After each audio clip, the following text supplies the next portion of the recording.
Eu me perdi um pouco nesse filme, porque eu não sei exatamente, ele tá falando de violência, tá? Tem uns pontos de violência importantes. Você falou, ele se valeu da violência para contar algumas outras histórias. De um problema crônico que já existe na sociedade desde sempre, continua existindo. O sistema penitenciário não existe, o padre lá, que é a cultura milenar religiosa, não soluciona, o sistema carcerário não funciona, aí vem um político. E aí que também é um danado, oportunista no meio da história, ele se vale de alguma coisa para se mostrar. Então, sabe o que me incomoda um pouco? Essa necessidade de denúncia constante. Acho que a gente já falou disso em algumas outras vezes, que a academia tem a função de denunciar, né? Ou que alguns autores, algumas pessoas têm a função de denunciar. É o problema da poluição, é o problema do cachorro, é o problema do sabão, sabe? Denúncia, denúncia, denúncia, denúncia. Então, esse filme, ele denuncia essas coisas, né? Mas e aí?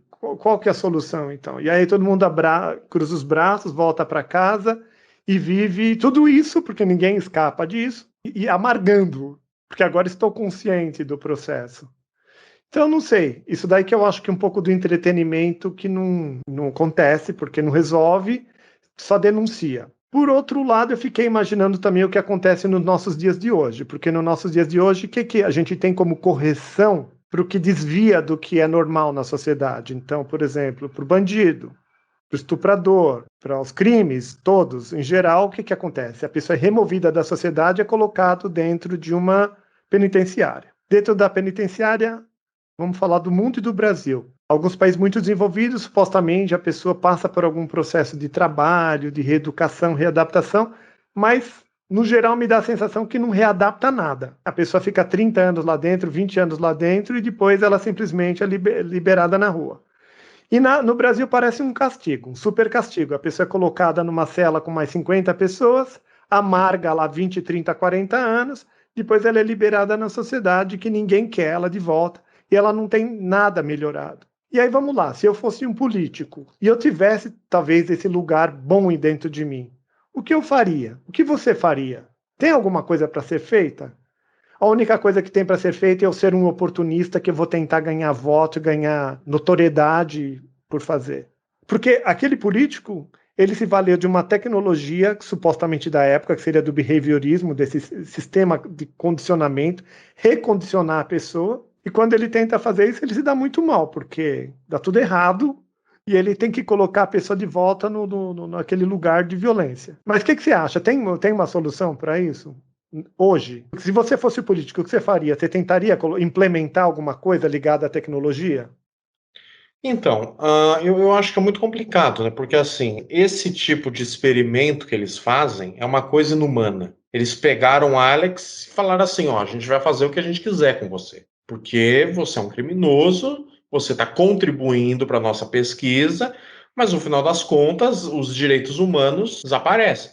Tanto que o filme faz um paralelo, né, entre os cientistas e os nazistas que aparecem sendo projetados, né, durante a sessão de tortura, né, que ele tem que ficar assistindo e o corpo dele é condicionado a se sentir mal diante da violência. É complicado, porque assim, tem coisas que a gente pode pensar, tá, como solucionar, mas qual é a linha ética que a gente vai cruzar para solucionar? Quer dizer que nem falar assim, ai, superpopulação é um problema. Tá, mas o que a gente vai fazer? A gente vai castrar as pessoas? Não dá. É um problema ético, de um direito humano. A gente não pode decidir, o Não. Estado Dá decidir ou quem. não dá, mais ou menos, né? Porque tem países como a China que simplesmente cria políticas de não É, pode ter filho. A segunda, se nasce menina, pega, joga no poço. A ética é muito também flexível, ela vai para qualquer lado, né? Que nem você também, agora em questão de ética, é ético pegar uma pessoa, falar, tá me estorvando na sociedade, enfia ela numa cela com 60 pessoas e mantém, o Estado mantém ela lá por amargando 30, 40, 50 anos? É humano isso daí? não. Mas é uma solução, porque se não for isso, ele vai estar lá na tua casa estuprando sua mãe. O que você acha? O que é melhor, tirar ele dali ou não? Você vê, é uma situação de bico. Eu acho que o Kubrick ele também denuncia um certo mal-estar na democracia. Porque no final das contas eles vão fazer o que for ser feito para se eleger. Por isso que acho que as cadeias estão um caco. Porque o cara vai falar, pô, peraí, eu vou votar num cara para ele construir mais cadeia e dar mais mordomia para esses vagabundos. que ficam lá sem trabalhar enquanto eu trabalho? Não, que isso? Não, não pode gastar dinheiro com esses caras. Por mim, trancava todo mundo, jogava a chave fora, que se dane. Por mim, né, eu já vi cara falando, coloca os caras num avião sem gasolina e manda decolar. Entendeu? E é isso Não, mas aí. isso daí é a pena de morte, né? Isso daí existe. O que você está falando também não é. Você vê como a ética ela é muito moldável, você torta ela de acordo com o discurso. Você quer também a sua formação é totalmente em cima do discurso, da formação do discurso. Então você cria uma retórica, um discurso bem bonitinho, por que que é e por que que não é, e você enfia todo mundo numa cadeira, se coloca a pessoa na cadeira elétrica, aperta o botão e pronto, mata a pessoa. E a família do outro que passou pelo sofrimento fica lá fora torcendo. É, que bom, morreu torrado. Que gostoso, morreu torrado. Você vê que ética é essa? Este é um recorte da análise desta obra. Para acessar o bate-papo completo dessa análise, clique sobre o vídeo que está ao lado esquerdo no retângulo roxo. Do lado direito, sobre o retângulo verde, encontrará sugestões de alguns vídeos de outras obras que analisamos. A gente se vê nas próximas. Grande abraço!